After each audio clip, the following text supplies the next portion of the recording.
For this question, we want to identify the open intervals on which the function is increasing or decreasing. The function we're working with is f of x equals natural log of x over cube root of x. So when we identify the intervals of increasing and decreasing, we're going to be using the derivative. When the derivative is greater than 0 or positive, the function will be increasing, and when the derivative is less than 0 or negative, the function will be decreasing on that interval. But before we figure out whether the derivative is positive or negative, we need to find our boundary points. And the boundary points are where the derivative is equal to 0. These are called critical numbers. We also need to list the places where the derivative is undefined, and also consider the domain of the original function as well. So our original function is natural log of x over the cube root of x. So considering the numerator, the natural log of x is only defined when x is greater than 0. So we can only take the natural log of positive values. And then in our denominator, we have the cube root of x, and that is defined for all values of x. The cube root of x has no restrictions, but because it's in the denominator, we know that x cannot equal 0. So when we're initially setting up our interval here, we're only going to consider from 0 to infinity. So we're going to exclude from our conversation anything that is less than 0. So then we'll calculate the derivative, and we need to find out if we have any other boundary points to consider. So we'll I'm going to start by rewriting the function so the derivative is a little bit easier to calculate. I'll write this as natural log of x times x to the negative 1/3 power. The 1/3 power is the same thing as the cube root, and then bringing that factor to the numerator makes the exponent negative. So when I calculate the derivative, I'm going to use the product rule, because I have the product of natural log of x and x to the negative 1/3 power. So using the product rule, we have the first factor, natural log of x, times the derivative of the second factor. So I'll use the power rule on this derivative, negative 1/3 x to the negative 4/3. So I made the power the coefficient, and I took 1 away from the power. We're going to need to finish our product rule. We did the first factor times the derivative of the second factor plus the second factor times the derivative of the first factor. Derivative of natural log of x is 1 over x. So we have that the derivative is natural log of x times negative 1/3 x to the negative 4/3 plus x to the negative 1/3 plus 1 over x. This is natural log of x times negative 1/3 x to the negative 4/3 plus, and I'm going to combine these two x's together. They both have the same base of x, so they can be combined. I'll write this as 1 over x to the 4/3. And I can do the same thing with the other term. I can write this as natural log of x over, let's make that negative natural log of x over 3 x to the 4/3 plus 1 over x to the 4/3. I can combine this into a single fraction by multiplying by 3 over 3. We need a common denominator, so that's why I'm multiplying by 3 over 3. That would give negative natural log of x plus 3 over 3x to the 4/3. So now that I have the derivative, I'm going to find the boundaries of my interval, and that's going to be where we have critical numbers. So we're going to set the derivative equal to 0 to find the critical numbers, and also think about if the derivative is ever undefined. So to find where the derivative is equal to 0, we'll set that derivative equal to 0. That would give negative natural log of x plus 3 over 3x to the 4/3 equals 0. Can multiply both sides by the denominator, and that would give natural log of x plus 3 equals 0. I'll subtract 3 on both sides. Negative natural log of x equals negative 3. Divide by negative 1. Natural log of x is equal to 3. I have a log equation. I'll convert it to an exponential.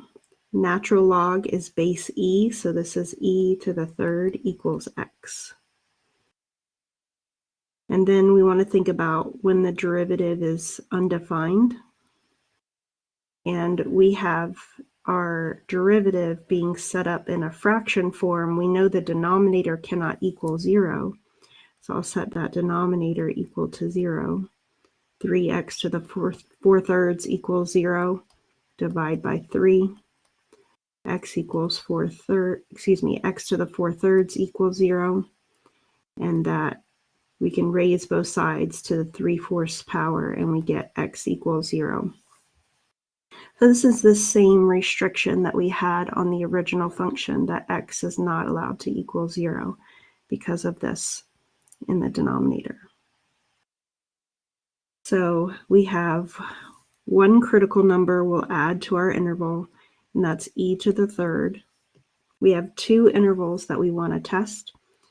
We want to test this interval from 0 to e to the 3rd, and this interval from e to the 3rd to infinity. So we need to choose a test point in each one of those intervals. And remember, what we're doing here is we are going to test the derivative on that interval to see if it's positive or negative. If it's positive, it's increasing. If it's negative, it's decreasing. So we had our derivative. If you'll recall, our derivative came out to be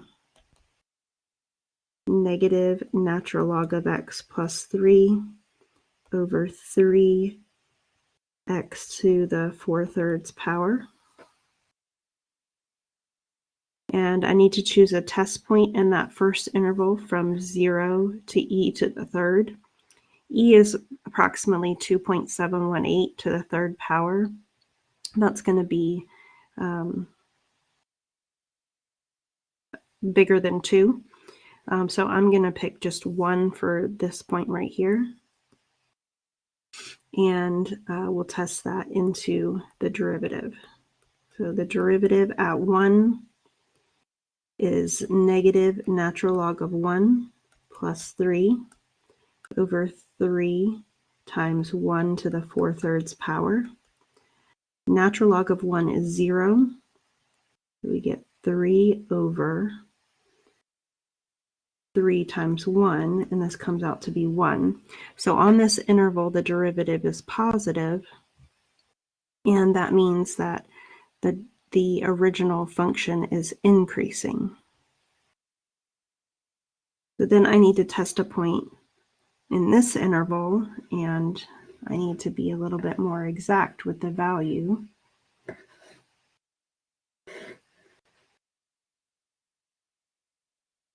So I brought my calculator here to figure out the exact value of e to the 3rd. So we've got e to the 3rd power. Let's try that again.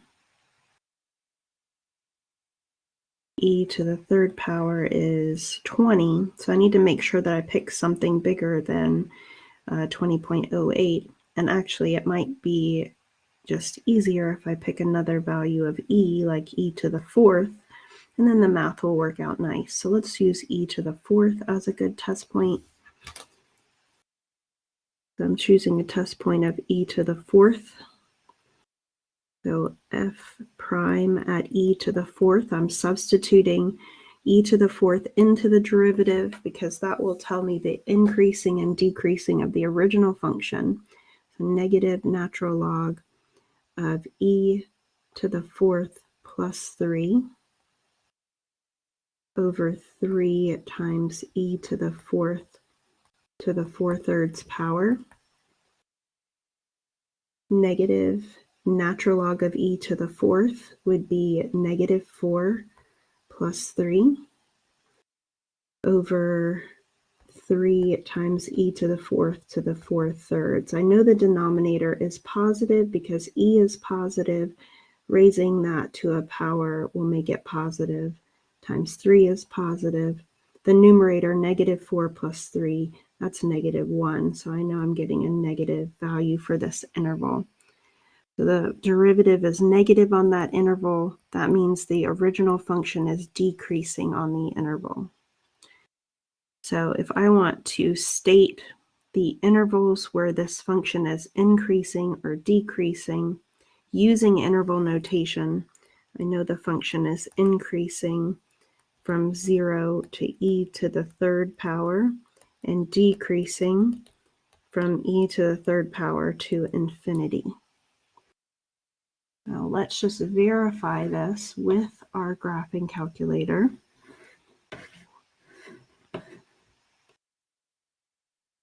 So in our y equals menu, let's type the original function, natural log of x over the cube root. So I'll write this as x to the 1/3 power. That's the same thing as the cube root of x. So taking a look at our graph here, we can see that the function is increasing, and we saw that e to the third was about 20, so I'm not seeing that on the picture here. Let's adjust the window so that we can go past 20. So let's maybe go to 40.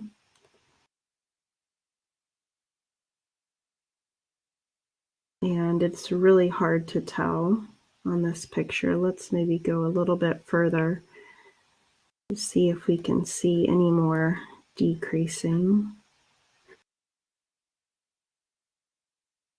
Yeah, it looks like it's very flat, but maybe if we trace, we'll see it. Okay, so here's 20. We have a y of 1.1. Let's go back. Actually, let's zoom in on this spot.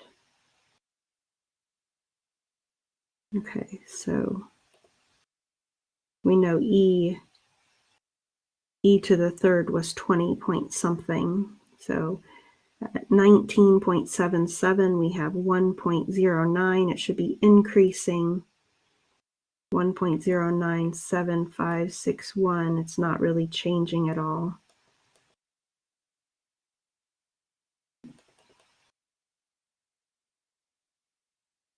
It doesn't look like it's changing.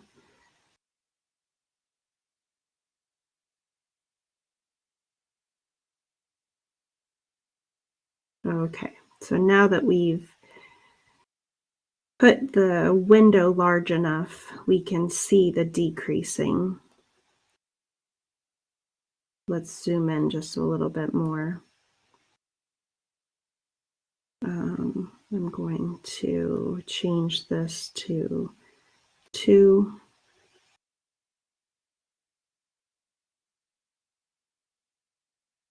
Let's go from 0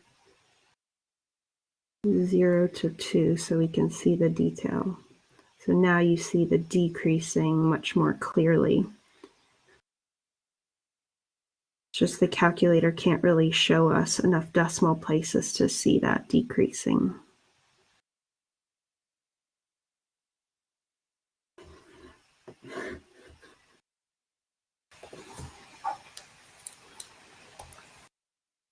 On this question, we want to consider the following function. This is a piecewise defined function. F of x equals 4x plus 2 when x is less than or equal to -1, and x squared minus 3 when x is greater than or equal to -1. For this function, we want to find the critical numbers of f, find the open intervals on which the function is increasing or decreasing, apply the first derivative test to identify relative extrema.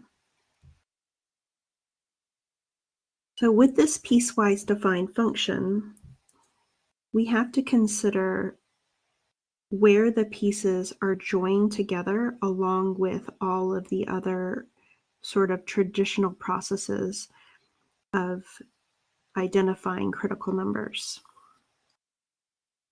So critical numbers are where the derivative is equal to 0 or the derivative is undefined. So let's consider the first equation, y equals 4x plus 2. If we calculate the derivative of that, it's just 4. That's never equal to 0. So we don't get any critical numbers for this portion of the graph. And then the second portion of the graph is y equals x squared minus 3. If we calculate that derivative, we get y equals 2x. This can equal 0. We can set 2x equal to 0 and we get x equals 0 as a solution. But we have these two separate pieces that are going to get joined together. And they're not going to be joined together in a smooth line because the first one is a linear equation and the second one is a quadratic equation. So when these join together, this is going to create a place where the derivative is undefined. So we also have another critical number at -1. So we have a critical number of x equals 0, and that's where the derivative is equal to 0. And we also have a critical number of x equals -1 because the derivative is undefined at that spot. So these are the numbers that we're going to include on our number line. We'll include -1, that's where the derivative is undefined, and 0, that's where the derivative is 0. So we're going to choose test points in each interval. I need to pick a number that is less than -1, like -2. Pick a number in between -1 and 0, like -0.5. And then pick a number that's greater than 0, like 1. We're going to substitute these into the derivative to see whether the function is increasing or decreasing. If the derivative is positive, it's increasing. If the derivative is negative, it's decreasing. Now keep in mind with this piecewise defined function, you use this first equation whenever x is less than or equal to 0. So if our test point is in that interval of numbers, we need to make sure that we're using the derivative of that function to test it out. So for this first section, we have from -infinity to -1, we have our test point of -2. We would substitute that into this derivative, and that would give us 4, which is positive. So the function is increasing on that interval. Then in this section, from -1 to 0,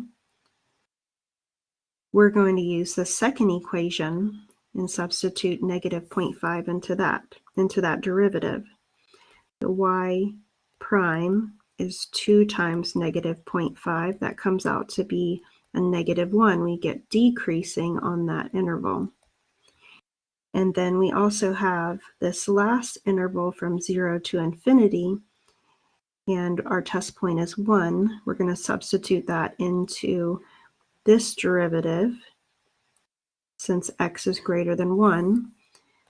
That derivative would be 2 times 1, which is 2. That's positive. The original function is increasing on that interval. So for our intervals, our open intervals of increasing and decreasing, we have increasing from negative infinity to negative 1 and 1 to infinity. Then we have an interval of decreasing from negative 1 to 0. Our final part says to apply the first derivative test to identify relative extrema. We're going to get relative extrema when there's a change from increasing to decreasing. So we have two of those. We have increasing to decreasing here. So increasing, then decreasing creates a relative max at x equals negative 1. Then we have decreasing to increasing is going to create a min at our critical number of 0. So we have a relative min at x equals 0, a relative max at x equals negative 1. And let me just look here to see. Okay, we need to write our answer as an ordered pair. So this ordered pair, this relative min and relative max is going to be an ordered pair on the original function. So we're going to substitute these values into the original function to find the y coordinates. So if we substitute 0 into this function, we would use the second equation because 0 is greater than negative 1. So f at 0, let me write it next to it. F at 0 is 0 squared minus 3, that's negative 3. So our relative min is at the ordered pair 0, negative 3. And then we have our relative max at negative 1. And we have this equation here, x is less than or equal to negative 1. We'll use the first equation to evaluate negative 1. F of negative 1 is 4 times negative 1 plus 2. That's negative 4 plus 2, that's negative 2. So we have a relative max at negative 1, negative 2.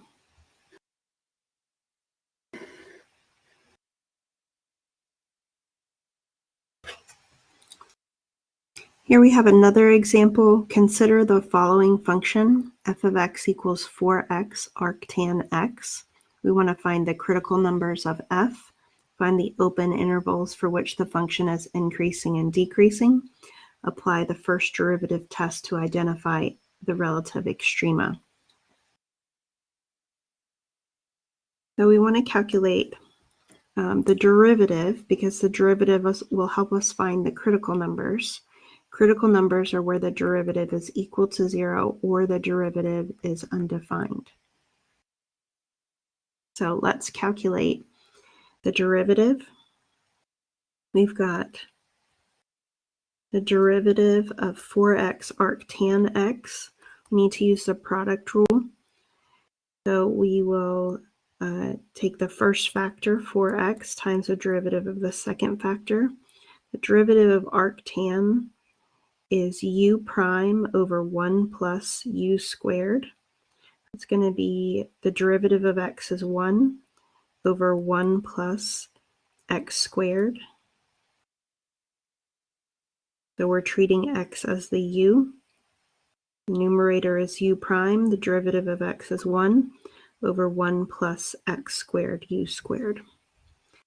So this is the first factor times the derivative of the second factor plus the second factor of arctan x times the derivative of 4x, which is 4.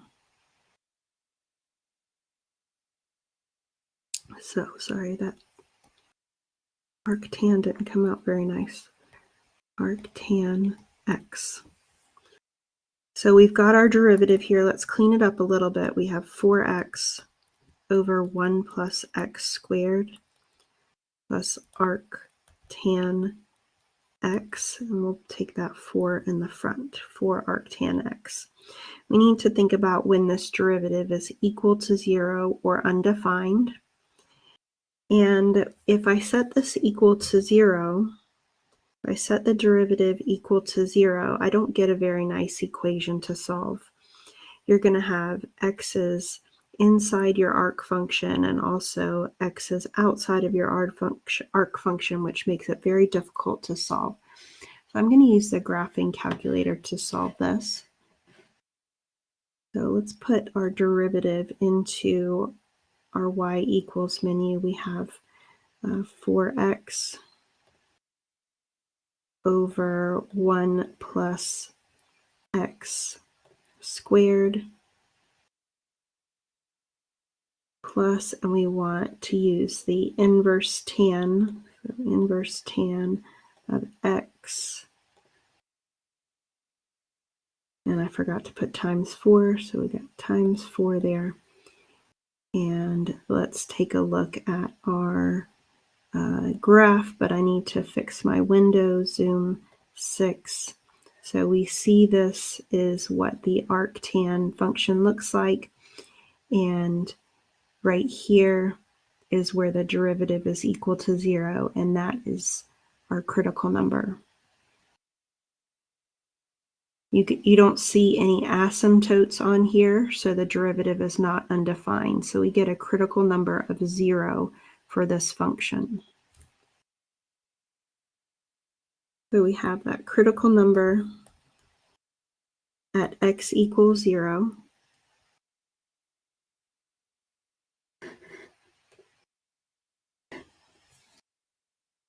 So on that number line, we'll put our critical number of 0. We're going to pick test points in each one of our intervals. We've got the interval from -infinity to 0 and 0 to infinity. And that is, let's see, we'll choose a test point of -1 and 1. So we want to substitute that into our derivative. The derivative at 1 would be 4 times 1 over 1 plus 1 squared plus 4 arctangent of 1. So this first term, 4 over 2. And the second term, I'm going to use my unit circle to work this out. So we'll recall that tangent of an angle is y over x. So we've got arctan of 1 is equal to some angle. So we know that arctan of an angle is equal to 1. So on our unit circle, we're going to be looking at this point right here where both the x and the y coordinates are the same. Square root of 2 over 2, or square root of 2 over 2. And that gives us an angle of pi over 4. We have 4 times pi over 4.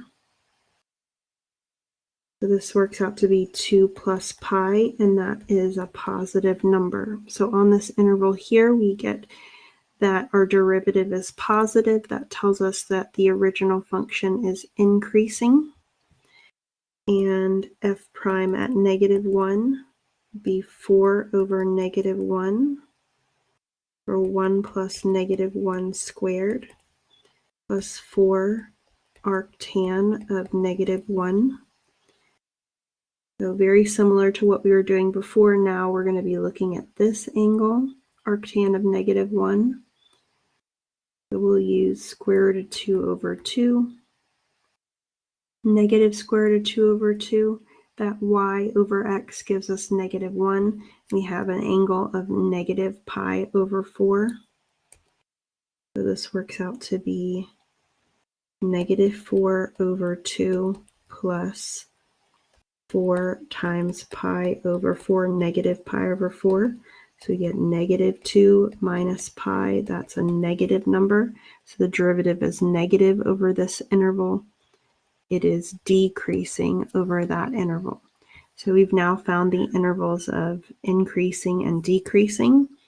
It is decreasing from negative infinity to 0, increasing from 0 to infinity. And final part, apply the first derivative test to identify the relative extrema. So with the relative extrema, we're looking for a change from decreasing to increasing or increasing to decreasing. So we can see that along this section we have decreasing, then increasing. That creates a minimum at our critical number of 0. We have a relative min at 0, relative min at x equals 0. We're going to substitute this into the original function to figure out the y coordinate. So f of 0 is 4 times 0, arctan of 0. So this will give us 0. So we have a relative min at the ordered pair 0, 0.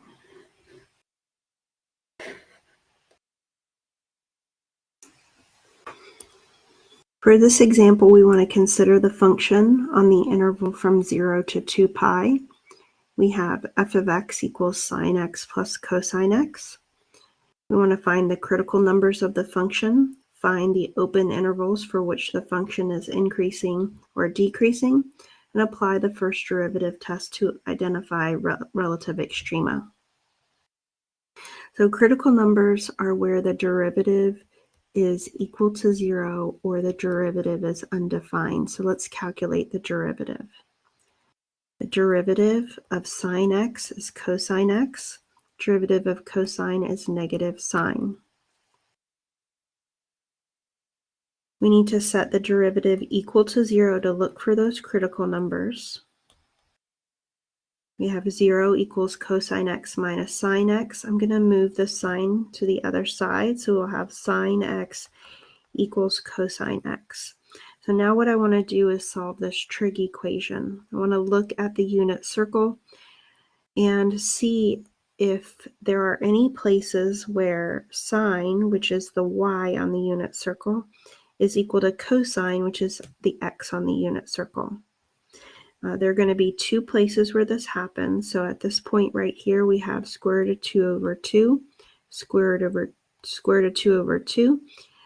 This is one place where the x and the y coordinates equal to each other, and this is at an angle of pi over 4. So we're going to have one critical number at pi over 4. So then we're going to find another point on the unit circle down here in the fourth quadrant. Excuse me, that's the third quadrant, and that's negative square root of 2 over 2. Negative square root of 2 over 2. So this is another place where the x and the y coordinate are equal to each other. And this angle is, let's see, we've got pi over 4. This is 2 pi over 4, 3 pi over 4, 4 pi over 4. This will be 5 pi over 4, 5 pi over 4. So, excuse my counting there. I had to remember what that angle was. So these are going to be our critical numbers where the derivative is equal to 0 or undefined. Now there are other places where the coordinates are equal to each other, because if you recall, you can rotate around the circle more than once. So there are other angles, but this problem is restricting us to only looking from 0 to 2 pi. So that's why we're stopping at these two critical numbers. So there will be, if you were looking at the whole domain from negative infinity to infinity, there's actually infinite number of critical numbers. So when we set up our number line, we're only going to be looking from 0 to 2 pi. So we're excluding this portion of the number line. So we'll put our critical numbers pi over 4 and 5 pi over 4 on our number line. We want to pick test points to determine whether the function is increasing or decreasing on these intervals. So I'll pick test points in each one of these intervals. I need to pick an angle on the unit circle from 0 to 2 pi, so I would probably pick pi over 6. And I need to pick a test point, so let's make sure we can distinguish between the critical numbers and the test points. So I put dots on the critical numbers, X's on the test points. I need to pick a number from pi over 4 to 5 pi over 4, so anything along this section, I think pi is a good choice.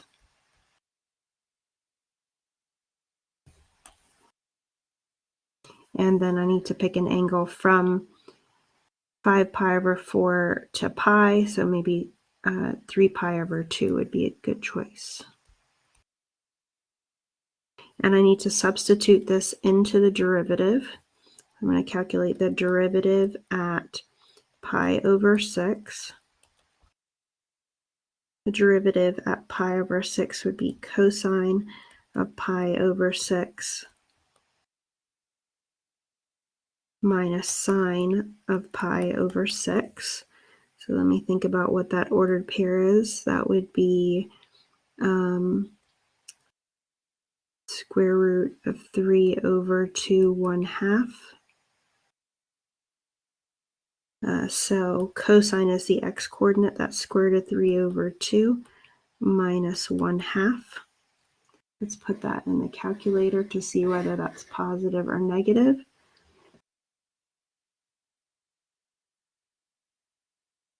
We've got square root of 3 over 2 minus 1/2 is a positive. So the function is increasing along that interval. We'll calculate the derivative at pi, at our test point of pi. We have cosine of pi minus sine of pi. So we've got this point right here, which is -1, 0. Cosine of pi would be -1, the x-coordinate, minus sine of pi, which is the y-coordinate. We get -1, so we have decreasing along that interval. And then we need to calculate the derivative at 3 pi over 2.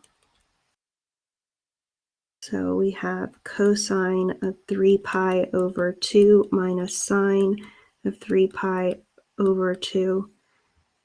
3 pi over 2 is this angle here, which is the ordered pair 0, -1. Cosine of 3 pi over 2 would be the x-coordinate 0. Sine is the y-coordinate, so I have 0 minus a -1.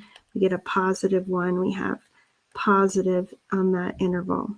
So now that I've built out the interval, I know that the function is increasing from -infinity to pi over 4 and 5 pi over 4 to, excuse me, I need to restrict my interval from 0 to 2 pi. So this should be from 0 to pi over 4 and from 5 pi over 4 to 2 pi, and then decreasing on the interval from pi over 4 to 5 pi over 4. So that gives us the intervals of increasing and decreasing, and we're going to now apply the first derivative test. We have increasing, decreasing, increasing. This gives us a relative max at the critical number of pi over 4, a relative min at the critical number of 5 pi over 4.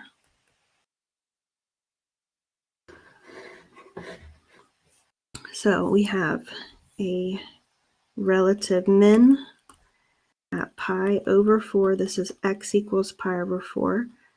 A relative max at x equals 5 pi over 4. We need to substitute these into the original function to get the y-coordinates. So if you'll recall, our original function was sine x plus cosine x. Let's see if that's correct.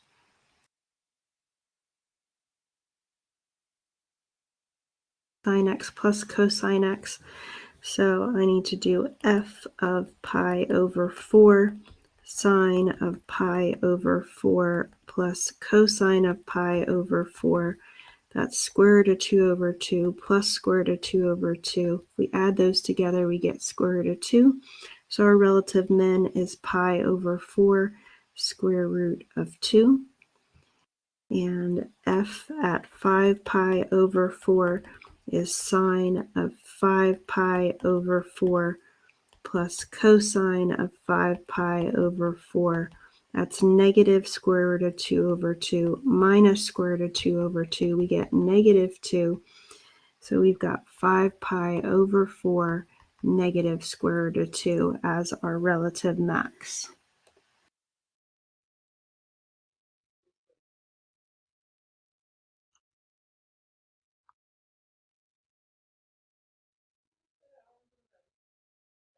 Thank you for checking out my videos. Have a great day.